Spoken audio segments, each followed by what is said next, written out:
Hello, welcome to the Branch and Bloom podcast, where heritage takes root and families flourish. I'm Christina. And I'm Jessica, and we are going to be continuing on with our theme this season of roots and rhythms, specifically talking today about rhythms that help us to avoid overwhelm in the home. But first, what have you been up to? I have been traveling. I got to go out of state to visit my other daughter and her family, her husband and children, with my husband. And we actually got to see our son and daughter-in-law who live nearby them. So that's always just a treat to get to spend time with those families and those grandkids. Just have so much fun with them. Yeah, I had a funeral I attended. It was a family friend. And so it was a celebration of his life, but also just a hard goodbye. But I got home a few days ago, so trying to settle back into some rhythms. And that's always a bit of an adjustment. Yeah. How about you? We are wrapping up softball season for our family. It's just Friday nights. This is my kind of athletic event. One night of the week for like 6 to 8 weeks that the season lasts. And I'm excited. I'm excited to get into the swing of just the cozy months. We tend to have more familial hospitality events going on. Yeah. But less inward facing activity rather than outward facing, maybe? Yeah. Fair Yes. to say that? Yes. And I am an extrovert for sure. But I love that like shift in rhythm. Yes. Rhythms. I read 2 different books by the same author several years ago. One was the Little Book of Huga and one was the Little Book of Luca. I hope I'm saying that correctly. And I remember feeling like Huga was very autumn, winter, and the Luca is very like, it was just felt more like spring, summer. Bright. Yeah. Yeah. And I just loved that. So as we get into today's topic of rhythms, one thing we want to mention at the outset is rhythms should not be something that actually overwhelm us. Right. If we are feeling completely overwhelmed by our rhythm probably is not fitting the season of life that we're in. Because a rhythm is not a schedule. No. It's a rhythm. It's a loose schedule. It's an ebb and a flow. Yes. It's how it just fits the day. Things you know you need to do, but it doesn't have to be done by 8 o'clock or 10 o'clock or 12 o'clock. Right. Because you can have your daily rhythm. You have sort of your yearly rhythm. You might have a monthly rhythm. Something that I find to be helpful in thinking about what I'm going to do within my home is knowing what part of my menstrual cycle I'm on. And we're in different seasons because you're post-menopause. I'm still in my fertile years. And so I know that there's going to be about a good week, at least, out of the month that I am a lot lower energy, maybe a little more anxious. A little more agitated. And I try. Sometimes life happens. Sure. We just got to roll with that and say God's grace is sufficient. But where I can, I try to think, okay, I'm going to plan these bigger things that I need to accomplish, maybe away from the time I'm starting. That's my wise. Period. And my hiccup would really be just the inconsistencies in schedule. Like I don't have a real set schedule, whereas you do have to have more of a set schedule, not schedule rhythm, because you have 5 children at home and you are homeschooling them. And so there are more demands on you right now in your home just because of the number of people. In a different way, probably. Just a different season. Different season. Yeah. Yes. Because right now, thinking about traveling makes me feel tired. Yeah. It's invigorating, and it does make me tired. And there were a couple of days when I thought, oh, I'm just so tired. I just want to take a nap. But then I think like I just have these few short days to be with them, with my kids, my grandkids. And so it's just like, push through. You got this. And I did. I was fine. I didn't get sick and nothing happened. And usually I will get a second burst of energy. But I understand what you mean. It's a totally different kind of thing. And never did I foresee this. When my kids were little, I didn't foresee like, oh, when I get to be middle-aged, I'm going to be traveling. and doing these kinds of things. That wasn't Which on my radar. That didn't look like that for your siblings. No, we all lived within like a 30-mile radius of my parents most of the time. So it was totally different. But it's been sweet. It's been sweet because I get to go visit them. I also get to know their friends and their church family and things like that. So it's been really sweet. Yeah. So as we get into our topic of rhythms today, we come at it from different seasons of life. We have different personalities. We have different strengths and weaknesses. So even priorities. Priorities, yes. It's not one size fits all. It is something that's going to be unique to you. It's unique in my home compared to my mom's home. Right. But we're going to go through what these rhythms look like and how we balance the cooking, the cleaning, the caring for people, and for me, homeschooling on top of that, in just our normal day-to-day life. Now, for you, part of your cleaning rhythm does revolve around the areas of time that you travel. So do you want to talk a little bit about how often you travel generally, and what that might look like, how your rhythm flows into that and out of that? Recently, I have traveled more. There were a couple of years that I laid off traveling quite as much, but now I like to travel at least once a quarter. And I try to schedule that, make it more routine around certain holidays, certain birthdays, and then seasons as well. Like there are certain times of the year that just, I'm not going to miss any birthdays here, or it's a great, truly just about the weather. It's a better time weather-wise to go visit. And so things like that, I've really tried to make some rhythms, build some rhythms into that. And vice versa, times that you really want to be home. It's times I really want to be home. And I'm really grateful because our children actually also make an effort to be home and to come visit for certain holidays and times of the year. So we are really grateful. I mean, we're blessed that we get to see each other as much as we do, living as far apart as we are. Good times together, we do. Yes. Before I travel, I always like to do a pretty extensive cleaning. Typically, I'm gone at least a week, sometimes 2 to 3 weeks. And so I try to have it. I love coming home to a clean house. I think we all feel like that, right? We don't want to come home to laundry or dishes in the sink. And so when I am home and I get into more of a rhythm, my day usually unfolds. Like, let's talk about our morning routine. Okay. Our morning rhythms. I like to get up around 6. My alarm goes off at 6, whether I wake up or not. But typically I do like to at least wake up, even if I don't get up, because I do like slow mornings. I'm a slow to cup of coffee. I might unload the dishwasher while that's brewing. But for the most part, it's just coffee, my Bible time, watch my birds. I mean, I have some luxuries right now where it's pretty slow. And then after that, that's when I'll get ready, make my bed, get ready for the day. And then my husband and I typically just eat a very light breakfast. We don't do an extensive breakfast. Occasionally I will do bacon and eggs or something, but we almost always just have like a cup of cottage cheese. That's our breakfast. That's what gets us over the hump. And then I will do more of the general housekeeping in the morning, just the tidying and sweeping and things like that. But I don't have children at home with any kind of demands. It's just my husband and I. So it makes it a totally different feel than yours. So tell us about your mornings. Yeah, it's funny because I remember a friend in a different season of life, actually, when I had my top 4, but they were all like 3 and up. Boom, boom. And a friend messaged me and said, "How do you wake up before your children?" And this friend had a 6-month-old. And I said, well, when my baby was 6 months old, I didn't. I woke up with the baby. And so it's even going to be different if you still have very littles. Right. My rhythm is less consistent with my toddler now than it would have been with other kids by this age, because he's a very inconsistent sleeper and he likes to wake up at about 6 or 6:15. So I have my alarm set for 6:15.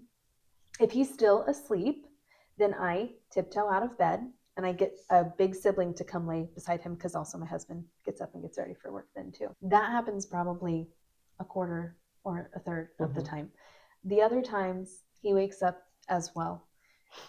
He's happy for a few minutes. He needs food pretty much right away. So We do simple oatmeal, some like Applegate sausages. So he gets his food. I like a little bit of a heartier breakfast. Yes. And so I try to eat about 3 eggs, some chicken sausage, maybe a little bit of sourdough, and have my coffee. On my ideal mornings, everyone else is still asleep. And I do that all by myself, read my Bible, catch up on messages maybe that people had sent me on Marco Polo, journal. I really like to journal first thing in the morning. But then before long, I like to get everybody up, ready for the day. And I also try to switch a load of laundry before we start school. While we're doing school, nothing like that happens. We start our school day around 9 and we go till lunchtime, which depends on how the school day goes, what time lunch is. Somewhere between 11:30 and 12:30, I'd say. That's the beauty of a rhythm. Yeah. And not a schedule. That's right. That's right. A schedule stresses me out, but not you probably as much. No, in fact, I actually, it would stress me a little bit, but I actually feel like I thrive under a schedule. Like I really love my planner and my times and my dates. I like that. And I like to set a time, like this needs to be done by this time, because I will procrastinate. It's just by nature is who I am. I will feel behind by the moment I woke up. If I had a schedule in my mind rather than a rhythm, I would feel behind and probably feel like I was in fight or flight mode the whole day. That's funny. Isn't that different? Yeah. Yeah. And I would just feel like, okay, didn't get that done. So tomorrow, we'll do that tomorrow. I would feel like I failed at everything that I should have ever done in life. Yeah. Probably. I don't know. Maybe that's a little dramatic. It depends on the day. It depends on the day. True. And the day of the month. The day of the month, especially. But if you go into your afternoon, you have lunch. What then does that sort of look like? I don't do a lot. Like, what do I do? What do I do? And then I sweep the crumbs again. No, it's true.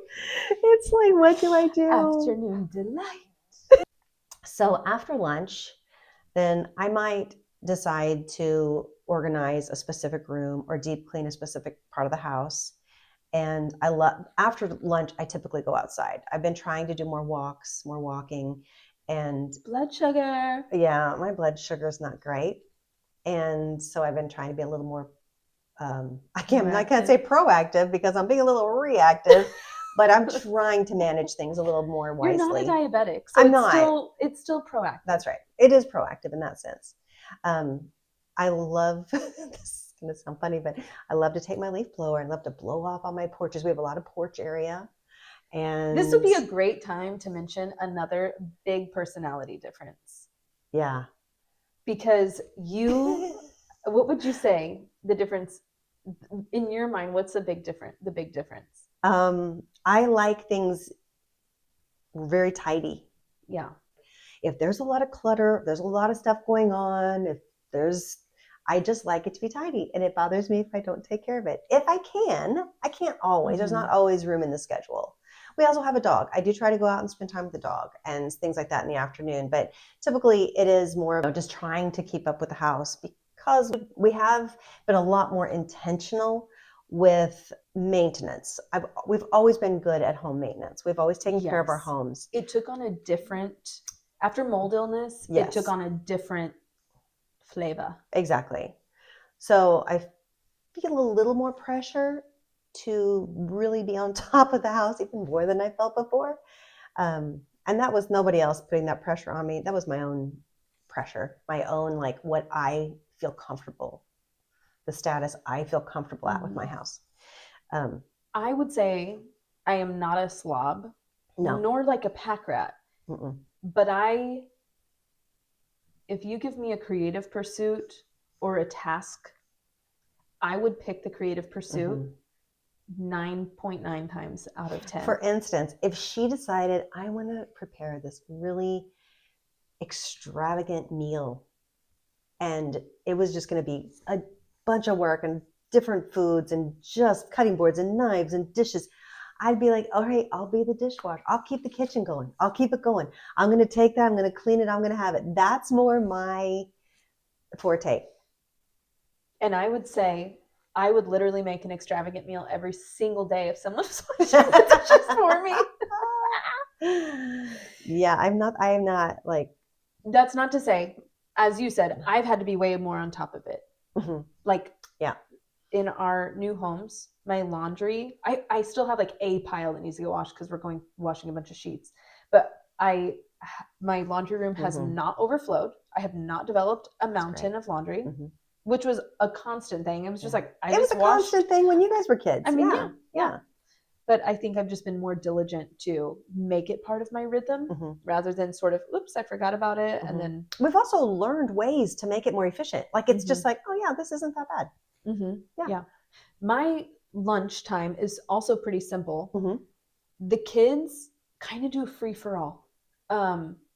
They might have like gluten-free chicken nuggets, or they might have leftovers, or they might make their own like, Subway sandwiches. And then I'll a lot of times have those individually packaged chicken breasts that I just like fry up real quick because you can thaw them so quickly. And I'll just cook that up in some butter or avocado oil, and then a veg, or put it on a salad. That feels good to me. I like that as a lunch. And then after lunch, part of our rhythm then is, as any homeschooling family knows, the house somehow explodes during school. Yes, the education process. I don't know. It's a creative process. I think that's why. Yeah, maybe it's a lot of papers and books and stuff, and the babies, the little toddlers playing with everything and just trying to keep busy. Anyway, so then we will do afternoon blessings. It's sort of just a rotating chore list. Age-based, what I think that each kid is going to be the best at, and hopefully not despise doing, and that includes my stuff as well. So we take some time to do that, and the goal is that people don't go on to individual pursuits until they've accomplished their afternoon blessings. So, and your kids love to read. I like to read too. Like I do like to take some time in the afternoon to read something. And I'll listen to podcasts and things like that. But they do love, I mean, some of your kids, I shouldn't say all of them, but some kids more than others really do like to read and write, do their own like free thing. And yeah, I have and then they get activity too. That's when they kind of get outside. Yeah, I probably have only one child who doesn't love either reading with their eyes or their ears, like audiobooks. And so most of them will take some quiet time, listen to an audiobook or read. Some of that is what's required of them for our school. And then, yes, the boys will do bike riding. They will get on the trampoline. They will go fishing in the kayaks. Yeah. The girls might do more creative pursuits, do some crocheting, sewing, crafts, just they all, bake. They bake a lot. Yes. Yeah. That's just sort of how our afternoons go. So the house goes, and then we bring it back down after lunch. And then it goes again. And then it stays there. I find, and I don't know if you may not feel as well, you like to eat by a specific time, supper time, just for your body. I do for my own body, for my health, I need to eat by 5. Yeah. So you start your supper pretty early too. I do. Anywhere between 3:30 and 4:30 I want to be when you eat it, because I want to be finished eating by 5. Oh, so when you start cooking, like I will start. I find that if I start cooking at about 4, that's a good time for it to be ready by the time my husband walks through the door. I like to have our evening be such that he gets home and pretty quickly he can like change clothes and just we have family dinner, because then that opens up his evening more to do his men's jobs, like if he wants to weed eat or whatever projects he has going on. It just makes the evening flow so much more smoothly. If supper's not ready, he gets home, there's a sort of random lull. He doesn't need to start something. He's going to need to come right back in. And so I have tried to make that more of a rhythm in our home, that he comes home, he changes, and then we eat. And then the evening is free, whether it's, even if it's not a project, even if it's him playing in the yard with the kids. Otherwise, it feels like the whole evening is just rushed. And then it's time to take showers and get ready for the next day. So I like to start at 4. And it is. I mean, we say all these things, and I think it is really, we have a very, it's nice to have these loose rhythms because you don't have to rush to a bunch of fall practices. That is so or true. Extracurriculars, dance, whatever. It does play a part in what we have chosen. You've chosen that. Yes. We had a much more traditional schedule. Traditional. I was going to say hectic, but traditional sounds nicer. And maybe traditional is not the way to say it, because if you go back 100 years, right, the way that we did things would typical. Have not. Typical. There you go. Typical. Yeah. I like it. Mm-hmm. And so evenings for you. Evenings that's when, if I'm going to have screen time, I'll watch a movie, watch my bread box or something. But usually not. Usually it's something else. But that's when my husband, actually what we do is we eat supper, and then we clean up the kitchen together, and then we sit outside. We loved it. We really enjoy just outside. We'll go for a walk. We'll sit on the porch. We'll, like, if he's tinkering in the garage working on something, I'll go out there and kind of hang out with him. And normally it's not until it starts to get dark. We just don't sit down in the house to watch anything until the sun's gone down. I also want to mention, because I think that the picture you're painting, and yes, to an extent, you are in your empty nest season. So the other empty nesters will resonate, and the mom who has 4 kids, 5 and under, is going to be like, "Oh yeah, it must be nice. Must be nice to sit around all day, clean whenever birds. You want. Watch What's birds." A bird? Anyway, but also, how many nights have the kids run down here, and you send somebody back up, and they say, "Hey, Nana's making hamburgers. Do we want to eat with Nana tonight?" Yeah, yeah. So this is not or the kids just will. We live fairly close, so the kids will just come down and hang out or visit or need something or this or that. I love that. That's just kind of part of the rhythm. You just have loose rhythms. Yes. Or like you may have to run somewhere. Will you keep the baby for me, or the toddler for me? Yes. We'll always call him the baby. The baby. Things like that. So I feel like my schedule, my routine, my rhythm is loose, but I have to have it loose because I have other people who need me in different ways than when they're all at home and they're just, right there. And I may need to run somewhere. Maybe need to run and help my other son maybe get something, or like I got to keep their baby for a couple of days, and that was totally loved it. But those things, when I got a baby in the house, who cares about the dishes or laundry or dusting? So it is different, and just like the travel, it's just I'm in a very different season. Yeah. So I think that's probably why. Nighttime routine. You and Dad love watching your show of the whatever season. We usually get into a series, and we just watch a series together, and we just kind of sit on the couch and just, it's just always fun. We just love it. We look forward to it. In fact, we just get giddy about like, tonight we're gonna watch it. We get giddy about having coffee in the morning. We get giddy about the silliest things now. Have you seen those things where it's like, I used to be fun and hip, and now I get excited about like watering my garden? Yes, that's me. That's where I am. I'm entering that phase a little bit. Yeah. We do a similar thing. Sometimes we do watch a show. Sometimes we just hang out. And sometimes the kids, we have the teens. So then sometimes they're going to bed, and then I kind of need to go to bed at about that same time. Capitalize on sleep. I try to have my children in bed by 9.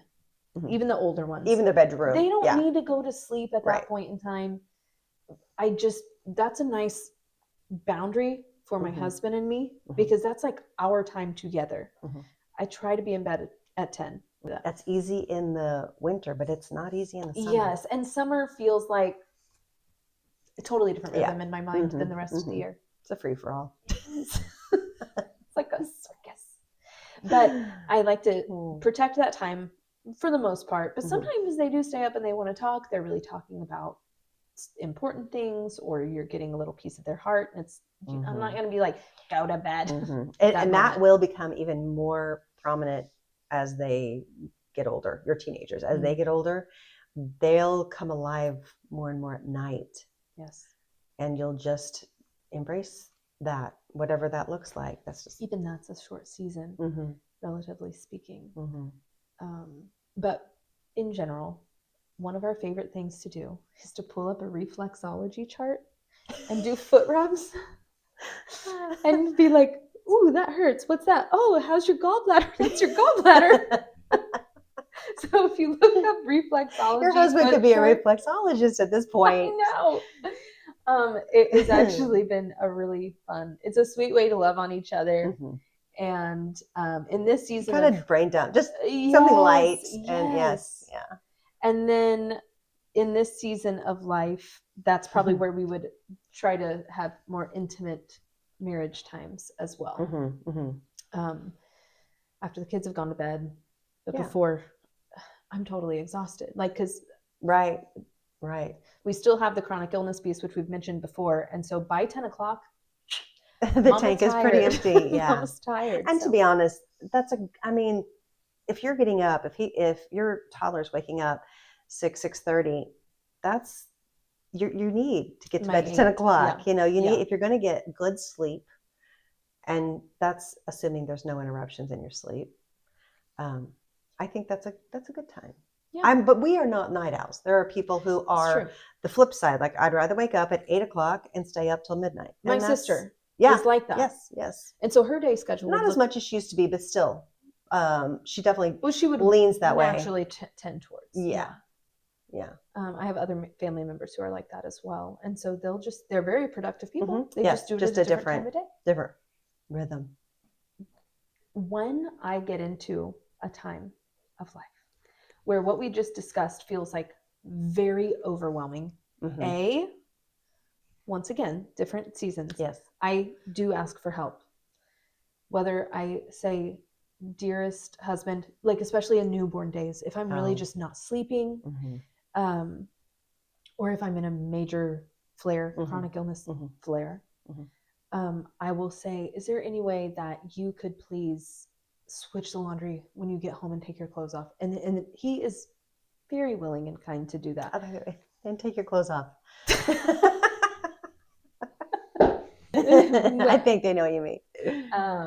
I could mean that lots of ways from my heart of hearts. But when I hit those seasons where we are falling behind on laundry, and like I said, this hasn't happened in our new house, but we had this in our last house, especially when I was dealing with a lot more intense symptoms and a lot of panic attack things. He took over bedtime. That the kids were all younger. He took over bedtime. They hugged me. They went up to their beds, and he handled that because And that's another thing, is that your kids are older. So like when the laundry needs to be switched and you can't get to it, when the dishes need to be washed, that's part of their afternoon blessing. So, and that makes it easier. And you have helped as well. If we are sick, Mama shows up with her pot of soup.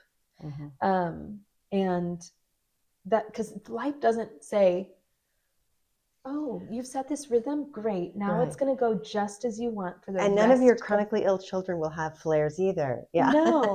No, everyone's going to be able to go along with your ideal day. That's not going to happen. That's not life. It's not. And it's dare I say, more sanctifying when we have to die to our own expectations and say, this day also is from the hand of God. So no matter what season you're in, and whatever your rhythm looks like in your home, I would love to hear about it. I wish you were sitting here with us. Or your season of life. Sipping your coffee. Yeah, your season of life, your rhythm in your season of life. Okay. It is different in different seasons of life. And I think that it's okay. Like, just, you have to embrace your limits. You do what you can this is how I want this to look. This is what I would like my weekly rhythm to look, my daily rhythm to look, my quarterly rhythm to look. But just to know that we are limited. We are human. Things are going to come up. Illness, travel, play days, just days that are beautiful weather that you don't want to be in the house. Yeah. And that's okay. Live life. Live within the boundary that your budget, your health, your season allows, and don't be a perfectionist about it. That's right. Fight it. And live life. But keep your rhythms going, because consistency over years, days and years, is what makes the difference. Yes. And I think it prevents overwhelm. I think if you can keep those rhythms, it prevents you from feeling like, oh, I'm buried in this now and overwhelmed. yeah, there's like that, there's a ditch on both sides, right? Like Mhm. feeling like I need a schedule, and if I don't follow it, I'm overwhelmed. Or I've let so much go. I haven't stuck to any of the rhythms that I really need to be doing, because no one should be living in squalor. Right. I firmly believe. Yes. And right in the middle of those two is rhythm. And I feel like I could have done a better job when you were younger of giving you more responsibility in the home. And I'm really grateful that you have your kids are home. You weren't home. Yes. You weren't homeschooled, so life was just different. It was very different. But I'm really, it's really great to see all my grandkids being trained in how to really contribute as part of the family and learn a lot of skills that they're going to carry with them through their whole lives. It is time now for Stories of Home, where we share with you a special memory, tradition, or tip from our home to yours. And today we're going to talk about bringing scents into the home in a non-toxic way. Where's our little scent? We have a little candle back there. And this is absolutely not sponsored. I wish it was. But Red's Gone Green. Oh, yeah. Clean Freak Spray is the smell of the seasons. Through the seasons, there are different scents. Lavender. There's like one that's more it's lavender vanilla, right? Yeah, lavender vanilla, cinnamon clove. And that makes it. I walked into her house and she had the cinnamon clove. And I'm like, are you burning a candle? Because we don't burn candles as much as we used to. More than bees. I don't burn candles at all except for beeswax. I still do burn some candles. I try to get cleaner ones. It's okay. You're allowed. Well, I do good. Yeah. But I love fragrance is such an attachment to memories for me, and I love the coziness of it. But that Red's Gone Green, I literally thought she had a candle burning. It smelled so good, and she wasn't like actively cleaning. You had been cleaning. I had cleaned like 10 minutes before you came. It was so great. It just is so natural. They use like vanilla panifolia or something. I don't know. It's like vanilla. It's very clean ingredients. And alcohol and water. Yeah. And it's just, very simple ingredients, but smells so good. So if you're looking for low tox, delicious scents, and you also get a headache when you burn candles, Red's Gone Green Clean Freak Spray is the way to go. I agree. And she might have other things too. That's all I've ever bought. She probably does. Yeah.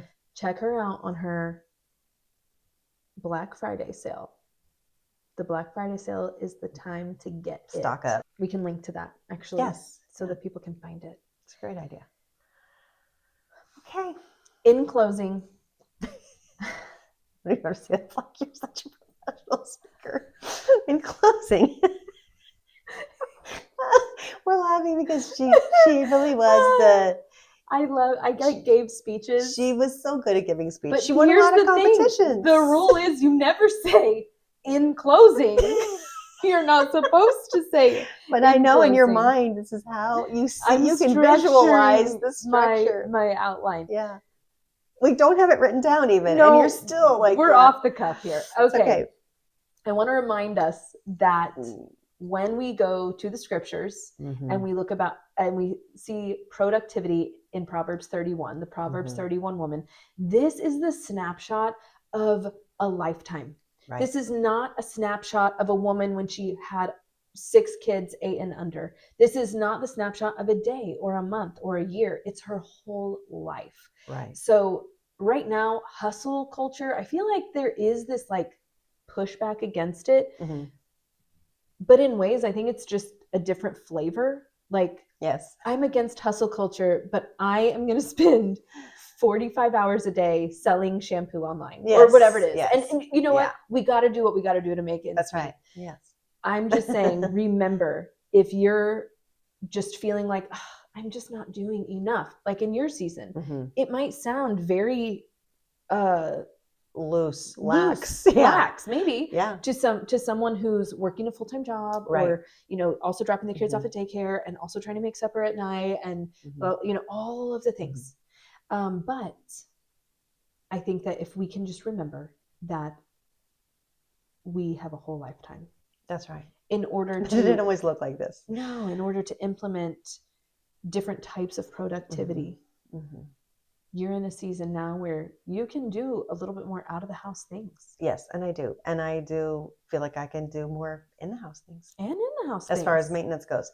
That's so true. we want to leave you with Proverbs 31:27. She looks well to the ways of her household and does not eat the bread of idleness. So be encouraged that you are doing what you need to be doing. And the most important thing that you can do is to love your family. Yes. And then let those rhythms flow out of that. And put the phone down. Put the phone down. Because if we're being idle in our day and age, most likely it's because we have a smartphone in our hand. And I'm guilty of that. Guilty. So, all right. We will catch you on the flippity flip. All right.